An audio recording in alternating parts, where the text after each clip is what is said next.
Habíamos en principio pensado los organizadores que una de las instituciones que también, porque Fernando Jiménez fue el que propició, digamos, un poco el tema este, que lo organizáramos, pues vamos a invitar a Ima Ferrer a que hable, además que viene de lejos, viene de Lanzarote exclusivamente para esto, y es una asociación de transparencia urbanística que tiene, creo, mucho que decir, como todos los que estamos aquí, y le vamos a dar la palabra y luego ya se la damos.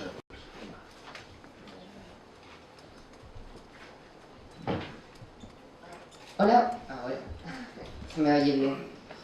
Hola, buenas tardes. Mi nombre es Irma Ferrer, no confundir con Irma Dulce o Nicolás Cabezudo, porque no tenemos mucho en común. Vengo de Lanzarote. 835 kilómetros cuadrados. Una isla. Un pedacito de tierra rodeado de mar por todos sus lados. Transparencia Urbanística lleva 10 años ejerciendo la acusación popular y tenemos 200 imputados. Imagino que todos ustedes pueden hacerse una idea de lo que es vivir en 835 kilómetros cuadrados, rodeados del océano, con 200 imputados alrededor. Amenazas, chantaje, te quedas sin trabajo, campañas de difamación, desprestigio, medios de comunicación en manos de nuestros imputados. No es fácil. Sin embargo, nuestro discurso no es para nada negativo, porque nosotros hemos recibido mucho más de lo que hemos dado. Y hemos recibido de los jueces, de los magistrados, de los fiscales, de la UCO y del antiguo UDICO, ahora UDEF. Hemos recibido un cachito de democracia real. Y a ellos les debemos nuestro trabajo y el que vamos a hacer a partir de ahora para que un partido que nos gobierna como es el Partido Popular no destroce el prestigio de esos jueces y fiscales y guardias civiles y policías nacionales en favor del Estado de Derecho. Así que aquí los ciudadanos débiles y normales, como dice Antonio Penabé, les vamos a plantar batalla. ¿Cómo creen ustedes que una persona como yo, que soy más normal que Antonio, se levanta una mañana y tiene 200 imputados? No es así. Antes de llevar 10 años ejerciendo la acusación popular, llevamos 10 años antes manifestándonos, redactando leyes, cargando con pancartas, convocando a la ciudadanía, llevando asociaciones vecinales. Lanzarote es una isla especial. Fernando Prat, que está aquí como público y ha venido a acompañarnos, y es nuestro hombre brújula, dice desde hace años, desde que redactó el PIOT de Lanzarote en el año 91, que Lanzarote es la isla laboratorio. Y es cierto que Lanzarote es una isla laboratorio. Todo lo que ustedes han vivido, lo hemos vivido nosotros desde hace 10 años. Ahora se está discutiendo cómo Mariano Rajoy va a declarar mediante plasma. Nosotros tuvimos al fiscal coordinador de Lanzarote, don Miguel Pallarés, declarando por escrito en la causa penal que se lleva por la ilegalidad de su casa. Yo tengo 42 años, he sido secuestrada profesionalmente 3 veces. El primer secuestro fue inaudita aparte. Secuestraron una revista que se llamaba Cuadernos del Sureste. En el año 2002, si no recuerdo mal, nosotros estábamos en el hospital con un accidente de tráfico y tuvimos que salir del hospital porque llamaron a la puerta de la editorial, una revista minoritaria de intelectuales que escribíamos, y se nos ocurrió escribir una carpeta sobre corrupción y dedicar un artículo a don Felipe Fernández Camero. Lo llamábamos el secretario del Quinto Poder. Es la persona que era secretario del Ayuntamiento de Arrecife, la capital de la isla, asesor jurídico de los 7 ayuntamientos, del Cabildo Insular de Lanzarote y de los empresarios turísticos. Secuestraron la revista en el parte. Tuvimos que ir a juicio y solo ganamos cuando llegamos al Tribunal Constitucional en una demanda civil. Pero después nos han secuestrado 2 veces más. Elagitador.com, una revista satírica. Y nos la ha secuestrado nada más y nada menos que don Miguel Pallarés, el que era el fiscal coordinador de Lanzarote. Lo verán ustedes ahora en los medios de comunicación defendiendo la corrupción. Sabe mucho don Miguel Pallarés de la corrupción, sobre todo porque sus principales familiares están imputados en los casos de corrupción que yo les voy a nombrar.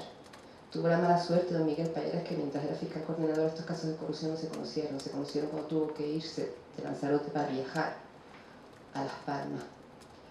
Pero después se conocieron todos y se conocieron gracias a que la Fiscalía de Medio Ambiente y la Fiscalía Anticorrupción puso en manos de unos fiscales jóvenes que tenían ganas de trabajar, como lo de Ignacio Estampa, que está aquí, como don Javier Ródenas, la corrupción de la isla.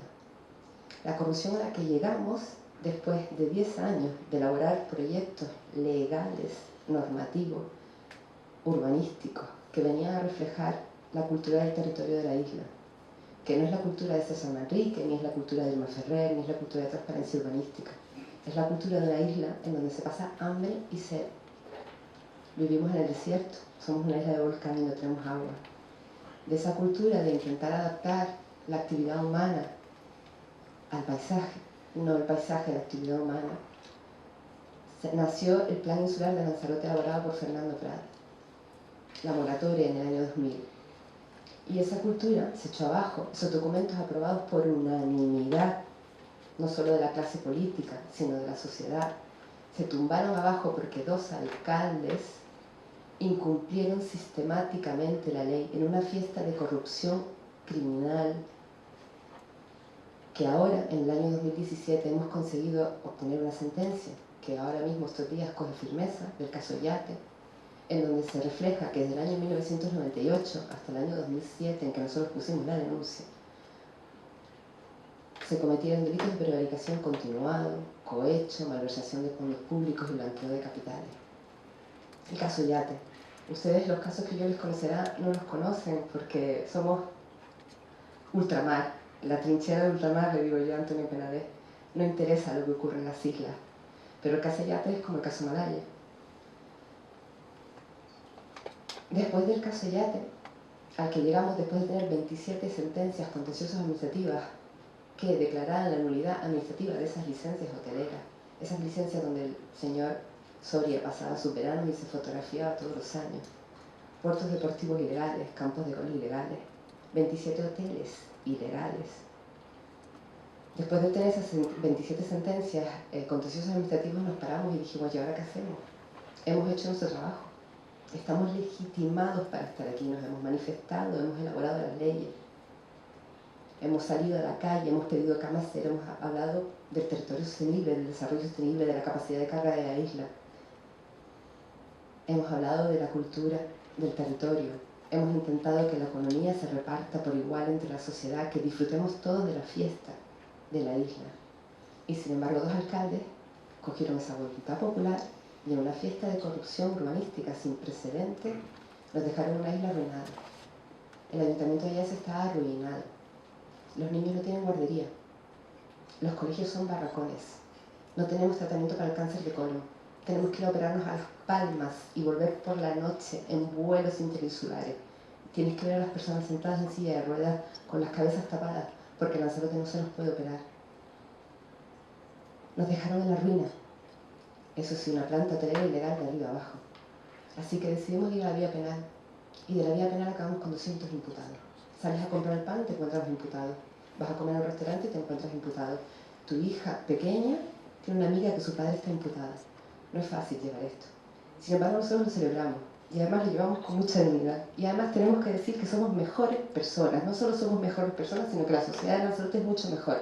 Gracias a la tarea que está haciendo la acusación popular. Sin dinero, sin medios. Personalmente llevo 10 años ejerciendo la acusación popular y no llevo acusados ni imputados por corrupción. Pero es que además he hecho a los empresarios en mi despacho y les digo, no, yo con ustedes no puedo trabajar. Y rechazamos financiación. Por eso lo de la fianza, señor Ruz, con todo mi respeto, no nos gusta mucho.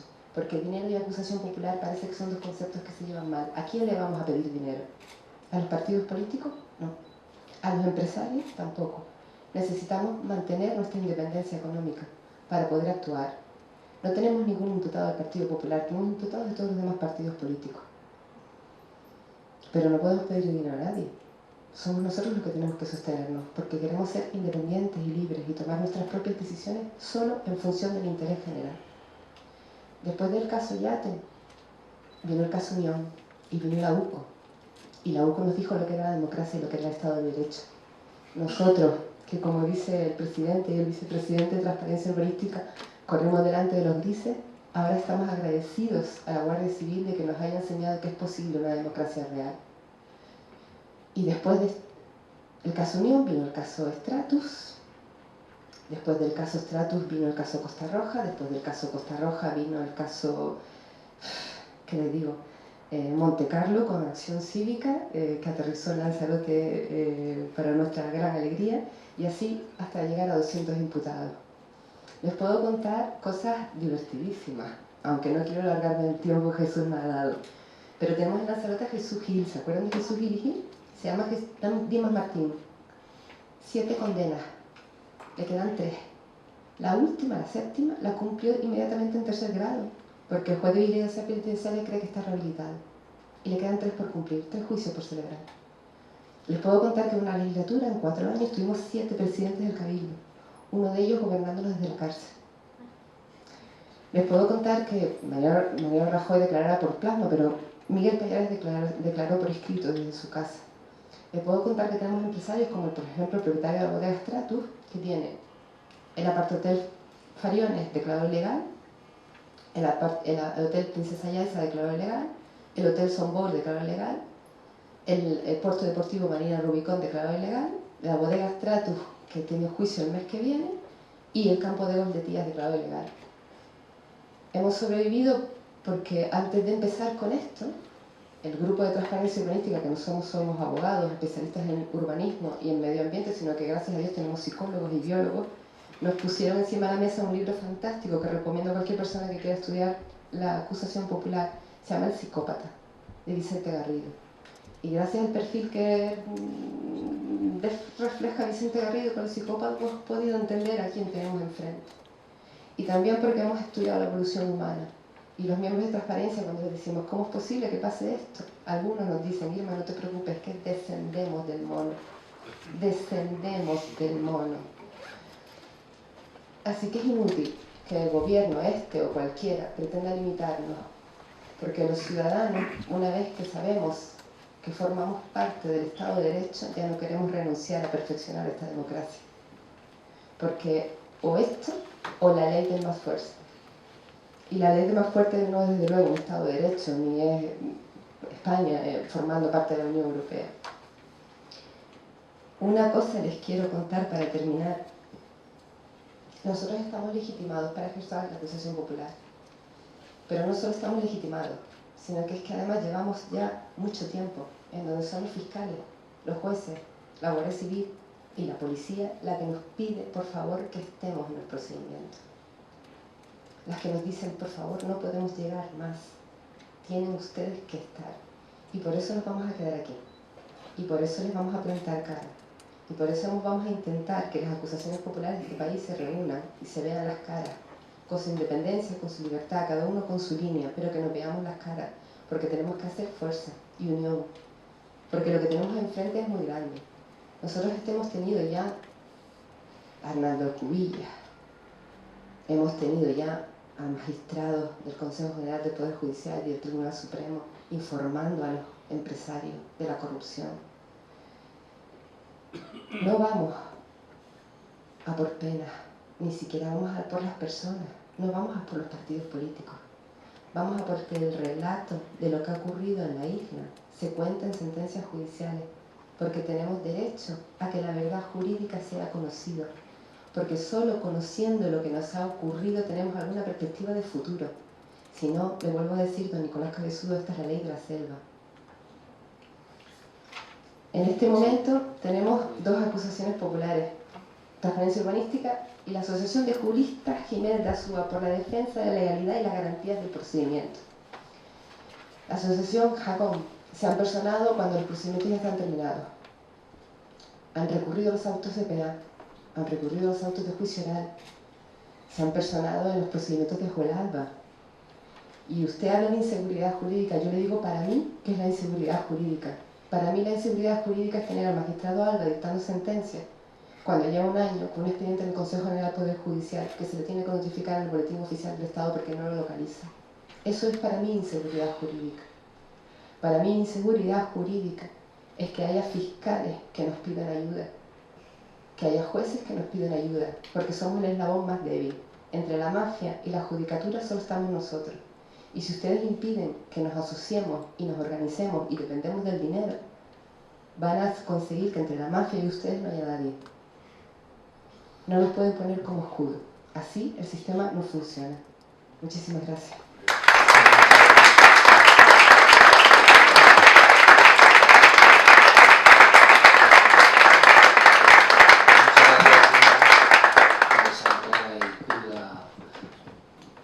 Crudo caso real de acción popular que se desarrolla en la parte. Y bueno, yo lo que quiero decir también es que me da la sensación de que el papel que me toca aquí a Nicolás Jovezudo hoy es un poquito ingrato, pero vamos, al principio como representa al gobierno, y además yo creo que le ha sobrevenido hoy, ¿no?, el tema. Pero bueno, si quieres por alusiones, sí, antes de pasar a... También aviso que tenemos... Como queda un cuarto de hora, pues lo acumulamos, agrupamos un poquito de preguntas, pero lógicamente yo creo que tiene derecho a, digamos, a intervenir por alusiones. Bueno, yo creo que me he explicado muy mal, o he tratado muy mal las ideas que les pretendía con ese conocimiento. Ustedes no tienen que... Primero les felicito porque su labor ha tenido, entiendo que algún tipo de resultado, y me parece fantástico. Se les dice la acción popular, que es el artículo 125 de nuestra Constitución. Ahora bien, ni al gobierno ni a mí personalmente tiene que presentar batalla, porque desde el principio he dicho que el gobierno no tiene ninguna intención de eliminar la acción popular. Y segundo, cuando se habla de inseguridad jurídica, no se habla de inseguridad jurídica con respecto a la actuación de la acción popular. Cuando se habla de inseguridad jurídica, y no lo he dicho eso, se está diciendo que el régimen jurídico de la acción popular en estos momentos es un régimen jurídico incompleto que se ha tenido que ir de alguna manera completando, terminando a través de la vía interpretativa de los tribunales, es decir, de la jurisprudencia. Y que ello aboca a que tengamos que introducir una regulación completa, como la que aparece en el proyecto de 2011, como la que aparece en el proyecto o en la propuesta de 2013. En ningún caso, ni en uno ni en otro, se pretende la eliminación de la acción popular. De que ya le garantizo que el presente Ministerio de Justicia, o con el presente Ministerio de Justicia, no va a tener ninguna batalla campal, ni va a tener que presentar batalla, ni nada que se le ofrezca, con absoluta tranquilidad y sinceridad. Sobre eso. Gracias. Muy bien, pues vamos a aprovechar este último tramo del acto. Tiene pedida Elisa, luego Pedro, tú que no me acuerdo de los nombres, Jesús, los tocayos, alguien más, Fernando.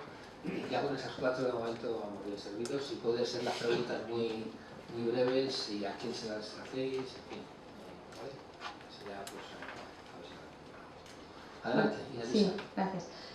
Bueno, Elisa Lames de la Fundación de Derecho, y lo primero, felicitaros, ha estado fenomenal, interesantísimo. Y segundo, yo tenía una pregunta para nosotros en la Fundación de Derecho. Una de las cosas que más nos gusta es siempre el tema de la evidencia empírica, y echa un poco en falta, no sé si es que no están o a lo mejor no lo habéis mencionado, qué datos tenemos sobre acusación popular. Es decir, habéis mencionado que algunos procedimientos se han iniciado gracias a una acusación popular, que luego a lo mejor más adelante ya hay otras acusaciones o aparece la Fiscalía. Me gustaría saber si hay datos en el Ministerio, en el Consejo General del Poder Judicial, y si no los hay, pues me parece interesante que los haya, porque a mí, por ejemplo, no me gusta mucho hablar sin evidencia de este tipo, ¿no? De qué estamos hablando. Y incluso qué tipos de, digamos, entidades están ejercitando la acción popular. Creo que eso también es interesante, porque ya sabemos que ha habido abusos, pero me gustaría saber de cuántos casos estamos hablando en relación con, digamos, el ejercicio habitual de la acción popular. Y si no hay esos datos, pues simplemente haría una llamada que sería muy interesante abordar un debate riguroso con datos de este tipo. Muy bien. Pedro, por favor. La pregunta de Isa es un poco, no dice al momento quién tenga datos. Quien los tenga, bueno, normalmente es el Consejo, normalmente el Ministerio, quizá los profesores universitarios también, en fin. Quien los tenga, pues sí puede dar algún dato, pero bueno, ahora después nos importa. Y seguimos hablando. Una intervención entre Elisa e Inma, voy a intentar ser breve. Primero, gracias por haberlo convocado. Yo creo que es muy eficaz para los objetivos que tenemos en Transparencia Internacional, que se pueda contrastar las opiniones. Ha sido pedagógico, además ha sido muy complementario a las intervenciones, incluso por el Nicolás, que digo, con todo el afecto, yo también soy funcionario, pero él ha venido a lo que tiene que cumplir y lo ha cumplido muy dignamente. Entonces, una cosa te digo, el cáncer de la democracia es el urbanismo, la contratación administrativa, y también te digo, coincidiendo plenamente en que como la sociedad no reaccione, y somos el país que menos nos asociamos, la política no va a cambiar. Y como los afiliados de los partidos, estos dos partidos, PSOE y PP, que por diferentes circunstancias se están suicidando, pero la endogamia de ellos mismos, de los directivos, no quieren verlo, como no reaccionan los propios afiliados, apague y vámonos. Entonces hay una realidad que hay un miedo en la sociedad, nosotros lo vemos, la gente viene y dice, Fulanito es un sinvergüenza, pero dime algo más, no, yo no puedo decir. O sea, por lo tanto, ese miedo a través de la acusación se puede intentar subsanar. El miedo con la democracia es absolutamente incompatible. Se ha dicho algo muy bueno, que es el estabilizar la función pública. No puede ser que los niveles 28, 29 y 30, como supongo que tiene Nicolás, además de secretarios e interventores de ayuntamientos, dependan de que quiera el jefe al que le exigen una determinada actuación que pueda seguir. Alguno de la mesa tiene hasta 5 hijos, claro, 400 euros al mes puede ser muy importante y te ves entre la espada y la pared. Por lo tanto, esa medida, podríamos decir, preventiva de estabilizar la función pública me parece extraordinaria. La protección de los testigos, rábanos, si ha funcionado en el terrorismo, intentemos, por mucho que haya la presunción de inocencia, proteger a los testigos porque nadie se atreve a denunciar. La denuncia anónima, yo sigo pensando, y sí me gustaría que me dijeran tanto o Pablo, o Carlos, o Alejandro, si la denuncia anónima con total verosimilitud por los datos que aporta se puede considerar, porque es que la gente, como no se atreve, intentemos vehicular todas las posibilidades. Y luego ya nada más, la protección de testigos ya lo he dicho. Y el artículo 27, Alejandro, ha sido algo sorprendente para todos nosotros. Y el que puedan los fiscales protestar ha sido algo que de verdad nos ha dado mucho estímulo. ¿Se había utilizado antes? Pasamos a la siguiente pregunta, que era Jesús.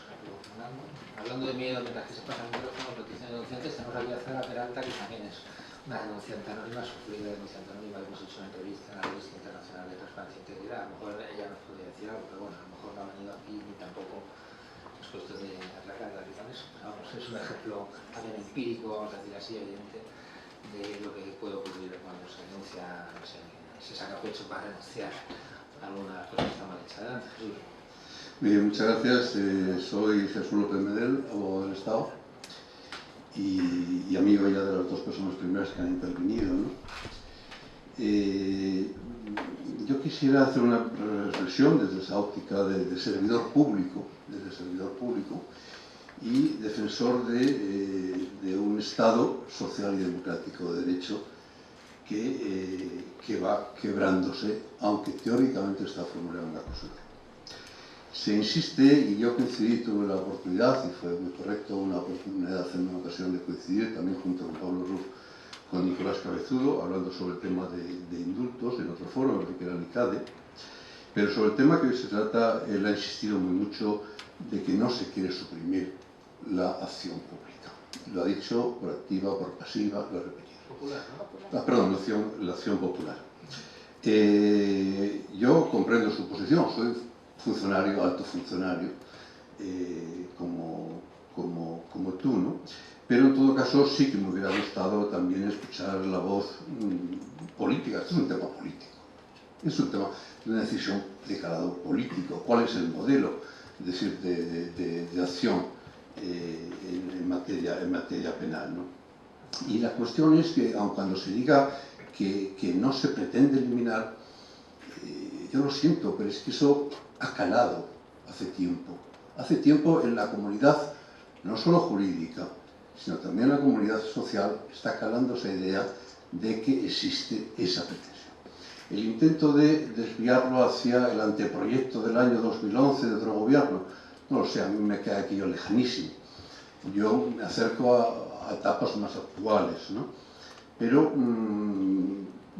a lo mejor no se pretende eliminar, entre otras cosas porque el principal grupo que apoyó en la investidura de este gobierno dijo categóricamente, y no soy de ningún partido, pero tampoco evidentemente de ese partido, dijo categóricamente que no apoyaría, ni siquiera como moneda de cambio, limitar o restringir este tipo de acción, ¿no? Pero lo cierto es que sí se han dado pasos, y antes Carlos los expresaba. Se han dado pasos para restringir claramente la acción. Y esto no es una pieza aislada más, es una pieza que encaja dentro de otras situaciones o de piezas en las cuales hoy en día se está viendo de una manera, no sé si impúdica, o grosera o pornográfica, cuál es una realidad de convivencia entre política y poder judicial, entendido o incluyendo ahí, de acuerdo con la ley de 1970, es decir, también lo que es Ministerio Fiscal. Y esto, bueno, pues, y también, ¿qué sucede? ¿Por qué ha calado? ¿Por qué se piensa esto? ¿Y por qué tienes que tener tú que desmentirlo? Pero es que también no se desmiente de una manera categórica a un nivel político. Y no se desmiente de una manera categórica a un nivel político porque no sé si alguien tiene suficiente credibilidad en materia de justicia para afirmar con toda rotundidad, con toda fuerza, que esto no se va a dar a cabo, no ya la eliminación, que hasta ahí podíamos llegar, sino la rescisión, que para mí por esa vía también es una manera de eliminar. Y hay una cosa que quiero concluir desde la reflexión, decir, de lo que es el Estado social y democrático de derecho. Decir que España es un Estado social y democrático de derecho lo dice la Constitución.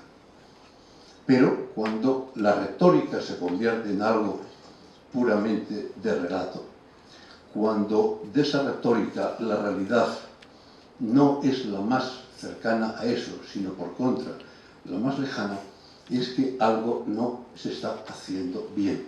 Y en eso tiene un papel muy importante la sociedad civil, tiene muy importante aquellos grupos profesionales, cívicos, etcétera, que por concienciación social, ajena a la política, deciden también ser partícipes y colaborar con la administración de justicia. Y una última consideración, a puesto que se ha hecho referencia al papel, bueno, subsidiario que en algunas ocasiones tiene la análisis que una acción. Respecto al Ministerio Fiscal, se ha invocado hace un momento la personación o la citación, no sé si será por plasma, tendrán que resolver, es decir, del secretario general de un partido, igual que han sido citados otros tres anteriores. Pues bien, esto no sería posible, que el secretario general de un partido, porque es en esa condición en la cual un órgano judicial colegiado ha decidido citarle en la calidad de testigo, solamente en esa calidad, pero no sería posible sin una organización como era, en este caso, ADADE, que fue la que impulsó precisamente esa personación en esa calidad. Nada más. Muy bien, muchas gracias, Jesús. Pasamos el turno a Fernando Clemente, el órgano constitucional, el Tribunal de Cuentas. No, ahora.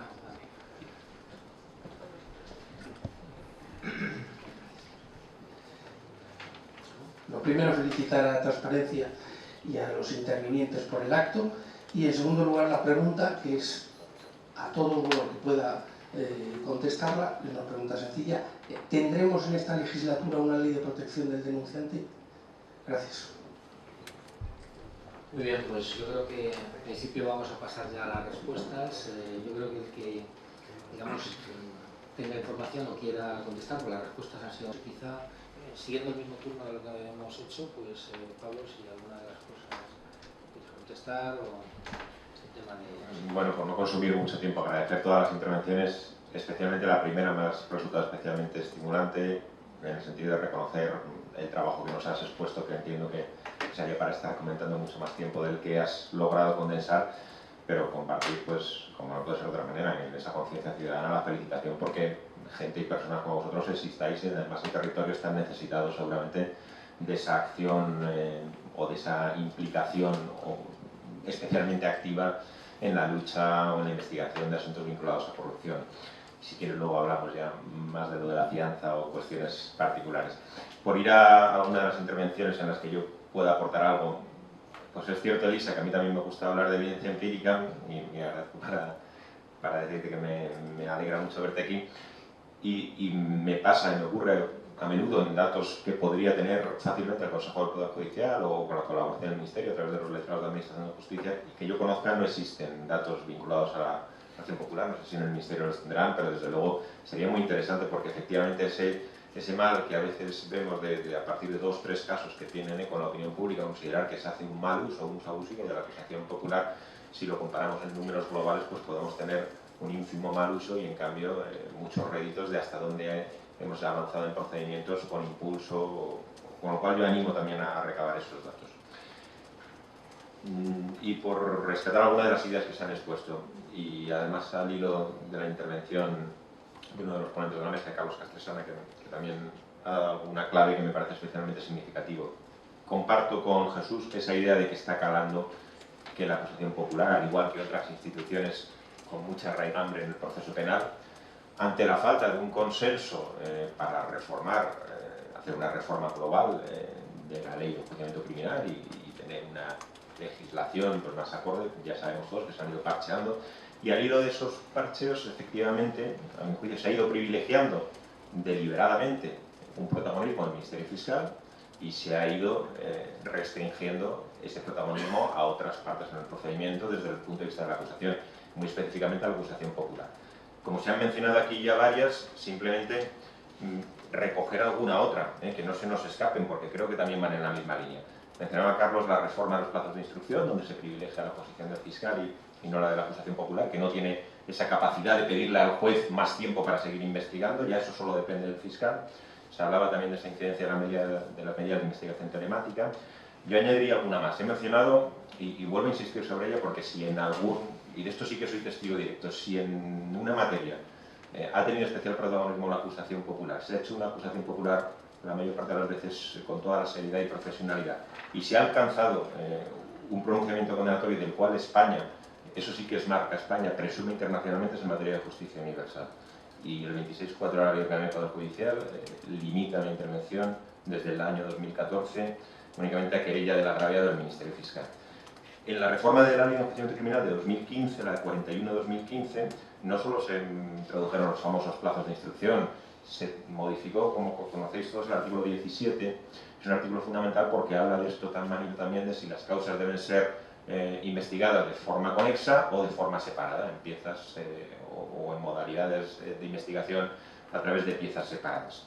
Bueno, sobre esto es difícil tener una idea que sea la misma para todos los casos porque en ocasiones será más beneficioso para la investigación establecer lo que hemos conocido como una macrocausa, donde la posibilidad de práctica de diligencias, de obtener cooperación del exterior, de jurisdicciones como Suiza, Andorra, donde uno manda una comisión rogatoria y debe tener una investigación sólida y no parcheada o parcelada desde el principio para que atiendan a sus peticiones y le hagan más caso y el procedimiento tenga mayor capacidad de éxito, puede aconsejar que durante un tiempo el procedimiento se investigue de manera conjunta. Y una vez ya establecidos determinados pasos en la investigación, sí optar por dividir la investigación en piezas que permitan un enjuiciamiento más rápido de las áreas que ya están investigadas. Bien, esta decisión, anteriormente a la reforma de 2015, todas las partes podían tener que decir algo, podían dar su opinión y en última instancia la decisión era del juez.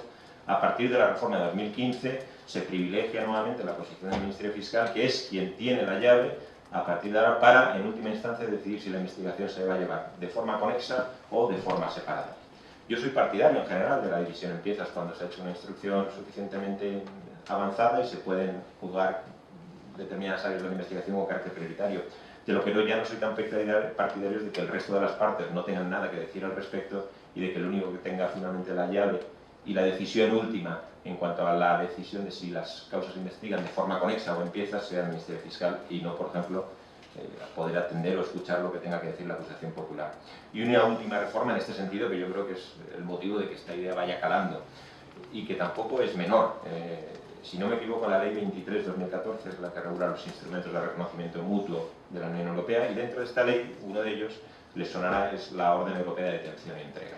Es un mecanismo que en todas las causas de delincuencia económica, con una importancia y relevancia, siempre concurre un elemento de transnacionalidad, nos obliga pues, a perseguir al delincuente más allá de nuestras fronteras y si se va, se fuga, lógicamente a dictar los mecanismos internacionales oportunos. Entre ellos está la Orden Europea de Detención y Entrega, que es con una extradición en el espacio de la Unión Europea.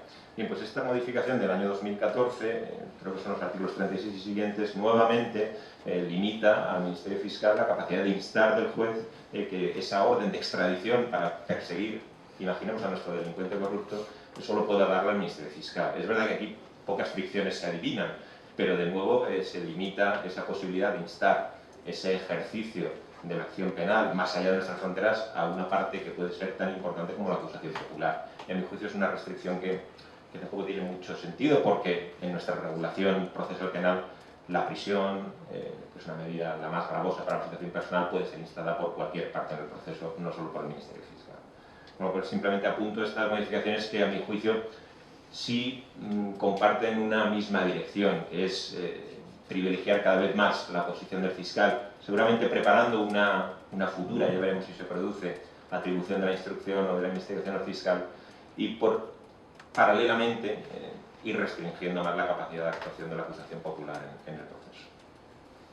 Bien, muchas gracias. En relación con esto que estamos hablando de los datos, efectivamente yo creo que sería importante. Yo soy universitario y siempre necesitamos datos para sustentar las opiniones o las decisiones. Entonces, me está acordando que tenemos una macro base de datos de temas, al menos de corrupción, penales, que se ha elaborado por el Consejo General del Poder Judicial, un convenio que tenemos con ellos, Transparencia Internacional, y hay una gran abundancia de datos de todos los juzgados en los procedimientos penales y vamos a ver si están esos datos y si no, si se pueden conseguir, porque hay datos sobre todo tipo modalidades, sentencias, etc. Entonces, si no, pues hablaremos con el Consejo de Poder Judicial, porque además recuerdo que se retrasó la salida de esa base de datos porque había ciertas diferencias con el Ministerio de Justicia en cuanto a datos, con lo cual yo creo que tanto el Ministerio como el Consejo de Poder Judicial tienen datos, o por lo menos pueden tenerlos para elaborar y efectivamente tener una base de información que es una forma de transparencia, lógicamente, para poder trabajar todos aquellos que están o estamos interesados en esa materia. Bueno, pues Alejandro, ¿te toca algunas preguntas? Brevísimamente, para hacer unas mínimas observaciones. La primera, que asisto un tanto sorprendido a que se llegue ya incluso a discutir la prevalencia procesal del Ministerio Fiscal frente a la acción popular en el proceso penal, ¿no? Me parece que es algo indiscutible, incluso ya llegando al ámbito de la cooperación internacional, donde la acusación popular pues es un absoluto desconocido por inexistente, ¿no? Las normas procesales y la propia Constitución encomienda al Ministerio Fiscal el ejercicio de la acción penal para proceder al inicio de los procedimientos que considere oportuno conforme a la ley y para oponerse también a las acciones que considera improcedentes. Pero más allá de esto, es que la lucha contra la corrupción no puede hacerse descansar en los ciudadanos. Yo aplaudo la conciencia social, escucho, bueno, pues muy complacido, muy admirado la intervención de Irma. Conozco algo por mi pertenencia a la Fiscalía Anticorrupción en esos años, hace unos años, los episodios que cuenta, yo creo que con mucha fidelidad, de Lanzarote, de la isla de Lanzarote, absolutamente demencial todo lo que ha sucedido ahí, pero no podemos exigir a los ciudadanos comportamientos casi heroicos para que sustituyan, para que suplan la actuación del Ministerio Fiscal. Y no podemos poner en pie de igualdad a los ciudadanos individuales, sean personas físicas, sean personas jurídicas, con la actuación que corresponde a una institución del Estado de rango constitucional como es el Ministerio Fiscal. Entonces, donde debemos trabajar es en reforzar la autonomía del Ministerio Fiscal, en reforzar su independencia respecto del Poder Ejecutivo. Debemos reforzar también la independencia de los jueces, porque se habla mucho del Ministerio Fiscal y de su relación con el Ejecutivo. Asistimos estupefactos a algún juez, incluso que recientemente afirma sin ambages que el Ministerio Fiscal pertenece al Poder Ejecutivo o depende del Poder Ejecutivo, lo cual es absolutamente incierto. Tenemos un Consejo General del Poder Judicial cuyo sistema de nombramiento y competencias ha sido criticado por la Comisión Europea en su primer informe de 2013 de corrupción, sobre el estado de la corrupción en España, que la propia Transparencia Internacional, en los documentos que elaborábamos el año pasado para someter a los partidos políticos, para que los acogieran los que quisieran en sus programas, alertábamos también y advertíamos del riesgo grave de politización de la justicia vía Poder Judicial. Entonces tenemos que trabajar en mejorar nuestras instituciones, no en decir, señores ciudadanos, ustedes tienen mucha conciencia social, sáquennos las castañas del fuego e inicien procedimientos penales que van a complementar muy bien la actuación de las instituciones. Tenemos que trabajar fundamentalmente en los mecanismos de prevención. Ya lo decía Jiménez de Asúa hace 1000 años, que la prevención, trabajar en la actuación sobre el ambiente, decía él, mejorándolo, es mucho mejor que cualquier carga de reproche penal.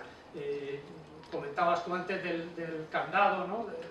Hombre, en vez de ir persiguiendo a esta gente, vamos a poner un candado a la caja, ¿no? En una expresión muy gráfica. Tenemos que mejorar las normas de transparencia, tenemos que mejorar el sistema de incompatibilidades, tenemos que mejorar el sistema de nombramientos, adjudicaciones, leyes de contratos, protección de testigos en el ámbito de la corrupción, absolutamente fundamental. No quiero consumir ni robarle el tiempo a nadie, tendrá cosas mucho más interesantes que decir que yo. Respecto al artículo 27, que ahora se presenta y que bueno, los ciudadanos han conocido o se ha hecho público o de conocimiento generalizado lo que es, bueno, pues efectivamente un precepto del Estatuto Orgánico del Ministerio Fiscal, que viene precisamente a corregir el principio de dependencia jerárquica y a dar una cierta autonomía a los fiscales para impedir que esas órdenes del superior jerárquico, cuando el que las recibe considere que no se ajusten a la legalidad, tenga un mecanismo de respuesta razonablemente eficaz, pues efectivamente un artículo que preserva ese principio de legalidad y la actuación de los fiscales contra órdenes que se consideran injustas de los jefes. Ahora, dicho esto, tampoco se nos puede presentar, como se ha hecho recientemente, el artículo 27 como algo de uso generalizado, muy común, se hace todos los días. No se hace todos los días, absolutamente excepcional. Carlos lo sabe, y yo, que he estado hasta antes de ayer en la Fiscalía Anticorrupción, nunca se utilizó el artículo 27 dentro de la Fiscalía, el fiscal jefe, nunca el fiscal jefe de la Fiscalía Anticorrupción se hizo uso, creo que en un par de ocasiones, del artículo 27 frente a una orden del fiscal general del Estado, según la Junta de Fiscales de Sala, y se resolvió. O sea que son mecanismos que existen y son positivos. Hay que desarrollarlos, hay que mejorarlos y hay que profundizar en esa autonomía. Pero yo, esto de la acción popular como salvaguarda y como panacea del funcionamiento de nuestro sistema procesal, no lo veo y creo que sería profundamente negativo. Mi experiencia con la acción popular, yo desgraciadamente no he tenido la ocasión de coincidir con Irma ni con gente de su valía ni de su categoría. Yo en los 4 procedimientos importantes, todos ellos, en los que he coincidido con la acción popular, dejo al margen uno que todavía está pendiente. En los otros 3, en 2 de ellos la acción popular se apartó previo pago de los acusados, en uno de ellos comprometiendo seriamente el propio curso del procedimiento, y en el tercero de ellos la acusación popular se sentaba a mi izquierda, pero ejerció durante todo el procedimiento de defensa no encubierta sino abierta de 8 de los 9 acusados que había en el banquillo. Cumplió el presupuesto de acusar, yo estoy acusando, pero oiga, acuso solo a este policía, no acuso ni a los directores generales, ni al secretario de Estado, ni a los ministros. Esos me encargaré yo aquí de defenderlos desde esta posición privilegiada que me da estar sentado junto al Ministerio Fiscal. Por tanto, bueno, experiencias y cada uno tiene las suyas, pero me gustaría eso, recalcar esta idea de reforzar las instituciones antes de despachar nuestras responsabilidades en los ciudadanos. Muchas gracias. que no haya preguntas específicas para vosotros o para alguno de vosotros, me voy a permitir dar el turno de palabra, eso sí, muy telegráfico, a todos los que estáis en la mesa. O sea, ahora es algo que no queráis, vamos, Nicolás, muy brevemente, aunque no te haya tocado ninguna pregunta, por alguna de las cosas que se ha comentado aquí, etcétera, y pasamos el turno y, por supuesto, pues a Antonio, bueno, primero Carlos, luego Antonio y luego ya el representante, o sea, Nicolás, el representante del Ministerio. Sí, brevísimamente, bueno, tres ideas. Yo antes decía que quizá estudiar y posicionarse sobre la acusación popular nos llevaba a analizar todo el sistema procesal español y sobre todo el engarce que puede tener, y yo creo que incluso si tiramos por elevación en lo que estamos viendo en los últimos años, que es analizar cómo se llevan a cabo las investigaciones y enjuiciamientos de los casos de corrupción, sirve justamente para ello. Lo que yo he tratado de decir en mi posicionamiento es que quizás ante problemas de esta enjundia que ponen en tesitura pues todos los engranajes del sistema procesal, lo que obligan es a una valoración y a un replanteamiento de conjunto y no aislado. Una segunda cuestión es que, bueno, yo creo que después de todas las intervenciones y sobre todo, a pesar de que teóricamente se diga que no se quiere abolir o suprimir la acción popular, es innegable y hay propuestas de textos legales que su reconducción y su restricción está encima de la mesa. Yo creo que en esencia al final lo que va a suceder es que no vamos a tener una acusación popular tal y como es, porque incluso cuando se plantean esas vías intermedias de tener que acreditar cuál es el interés legítimo, hay incluso algunos de los partidarios de esas posturas que hablan de acusaciones particulares colectivas. Por lo tanto, el escindirlas y el tratar de ver qué diferencia hay con una víctima y sobre todo con catalogaciones de delitos, yo creo que va a complicar todavía más las cosas, andarnos al final simplemente con una cuestión de nombres y no de la realidad fáctica y su participación en un proceso. Y en tercer lugar, bueno, pues a mí me ha encantado y me ha gustado no solo oír a los colegas en la mesa que desde la perspectiva operativa, tanto en la óptica judicial, en la óptica del Ministerio Fiscal actúan, sino también desde la óptica de la sociedad civil. Y desde ese punto de vista, imagino que cuando tanto Jesús como Fernando Jiménez pidieron mi participación en esta mesa, bueno, ¿por qué no decirlo? Antes Jesús decía cómo se veían las cosas desde la academia. En la Universidad de Salamanca venimos trabajando en esta materia desde 1998 con un programa de doctorado sobre corrupción, con un máster universitario sobre prevención y represión de la corrupción, y yo creo que, bueno, aunque estoy absolutamente de acuerdo con lo que se decía ahora respecto a que no se pueden pedir posiciones heroicas, yo creo que la sociedad civil tiene que ser un complemento necesario donde la educación, la concienciación esté puesta de manifiesto, porque si no, seguramente las cosas no podrán cambiar. Y recuerdo cuando, coincidiendo con Carlos Castresana en Mérida, en la Convención de Naciones Unidas contra la Corrupción, en aquellos momentos quien iba de representante del gobierno español en la conferencia de alto nivel en Mérida no fue ni el ministro de Asuntos Exteriores, no fue ni el ministro de Justicia, y mandaron solo a una persona, personal técnico del ministerio, nos pidió autorización para que se utilizara el programa de doctorado que teníamos en la Universidad de Salamanca para tratar de justificar de cómo en España se trabaja en esta materia, de cómo se conciencia y cómo desde la universidad se hace. Por lo tanto, yo creo que démosle el valor a cada uno de los que podemos estar en todo esto, y por supuesto reafirmo mi satisfacción de estar aquí, sobre todo de servir modestamente de complemento en la concienciación en esta materia. Bien, muchísimas gracias, Nicolás. Carlos, si podemos... Gracias. Sí, muy brevemente, pues como Pablo ha dicho que él era testigo y Alejandro también ha prestado de alguna manera testifical, pues yo voy a hacer la mía. Y efectivamente, el artículo 27 del Estatuto Orgánico del Ministerio Fiscal está en vigor desde 1980, y yo en 30 años estoy seguro que lo he usado 2 veces, y en este momento estaba intentando hacer memoria si lo he usado una tercera vez. Eso da una idea, que es a lo que yo quería ir, de que, y así matizo lo que dije antes, porque creo haber entendido que Nicolás Covezudo ha dicho que era una fantasía, que así como un magistrado me dijo una vez, la independencia es esa virtud que echas en falta cuando más la necesitas. Para los fiscales la imparcialidad viene siendo lo mismo.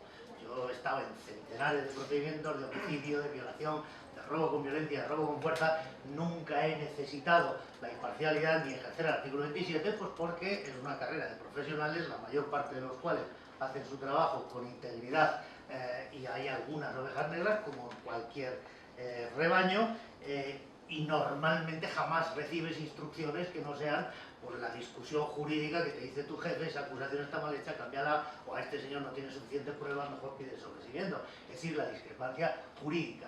Desgraciadamente sí hay unos pocos casos, bueno, un poco más de la media en la Fiscalía Anticorrupción, pero en fin, en todas partes, donde precisamente por la relevancia política, por la relevancia mediática o por la relevancia económica de los imputados, pues hay un mayor riesgo de interferencias extrajurídicas en la tarea que tiene que hacer un profesional. Para eso está el artículo 27, pero cuando yo decía que la acusación popular sirve de contrapeso, no lo estoy diciendo como un ejemplo, yo doy fe, soy testigo de que eso se produce, bien es verdad que se produce en una inmensa minoría de los casos y respecto de posiblemente una inmensa minoría de los fiscales jefe, pero que ocurre, ocurre. Y en esos casos, que son muy poquitos, es precisamente donde la acusación popular es indispensable.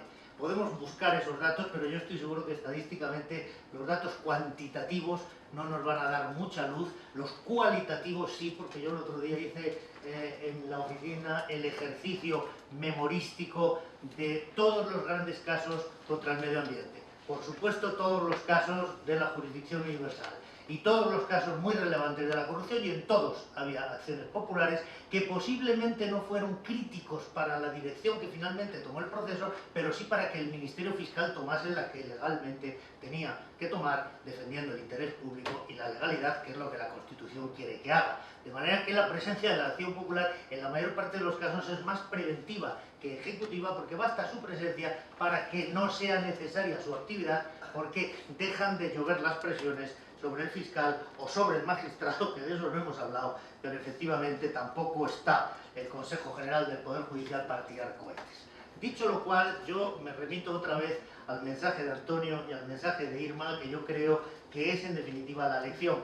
Lo decíamos en Mérida en 2003, pero es que lo dice la Convención de Mérida contra la corrupción, que el 90%, si queremos cuantificarlo, de la lucha contra la corrupción es transparencia, es acceso a la información, es participación ciudadana, es presencia de los medios de comunicación, es protección de los denunciantes. Solo una pequeña parte es tarea de la jurisdicción penal. Solo los casos resistentes, recalcitrantes, deben ser objeto de persecución penal, porque en todo lo demás, tareas como la que hace Transparencia Internacional, como la que hace la sociedad civil, como la que hace Acción Ciudadana, debería ser suficiente para desactivar y desde luego hacer que esa corrupción que padecemos no sea endémica, no sea sistemática, como por desgracia en nuestro país es. Yo creo que esa es la lección que tenemos que aprender, que los ciudadanos nos tenemos que movilizar. A mí el otro día no sé si me daba vergüenza propia o me daba envidia ver centenares de miles de personas en la calle en Bucarest manifestándose contra la corrupción, y a mí me gustaría ver eso en España. Y esa es una sociedad mucho más pobre, mucho más atrasada, una democracia se supone mucho más imperfecta, pero parece que los ciudadanos tienen una mayor idea de cuál es el interés general que debe defenderse. Y posiblemente en manifestaciones, en asociaciones, yo siempre digo, casi todos los derechos fundamentales que estaban en hora de reunión, asociación, manifestación, expresión, información y la acción popular debería quedar reducida a aquellos casos en los que resulte indispensable. Nada más. Muchas gracias. Pues pasamos a las dos últimas intervenciones. Antonio, por favor, ¿no quieres? Sí, muy brevemente. Yo quiero aclarar que las instituciones surgidas de la sociedad civil, que estamos en esto de emplear la herramienta constitucional de la acusación popular, jamás queremos suplir la labor de ninguna otra institución.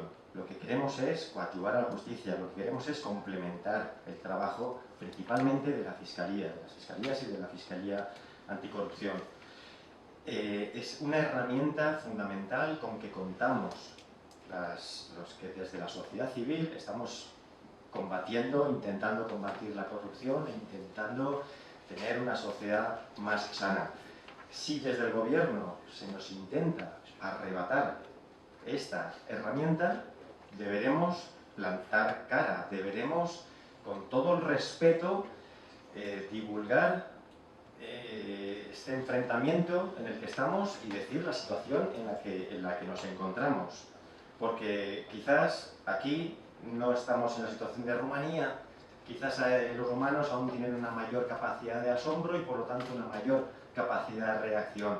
Aquí nos encontramos con que la gente ya no reacciona ante casi nada.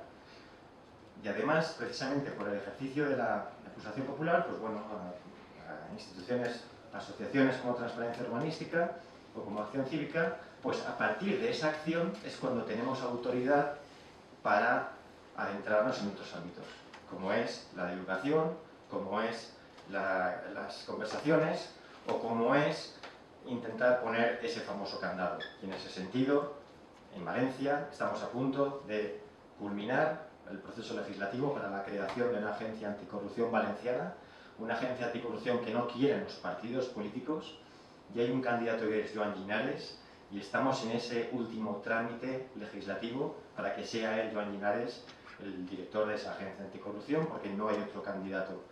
En eso, las instituciones surgidas de la sociedad civil valenciana, como Fundación por la Justicia, Observatorio contra la Corrupción y Acción Cívica, somos los que hemos ido de la mano de los políticos para ver si por fin empezamos a poner alguna vigilancia interna en los procesos administrativos.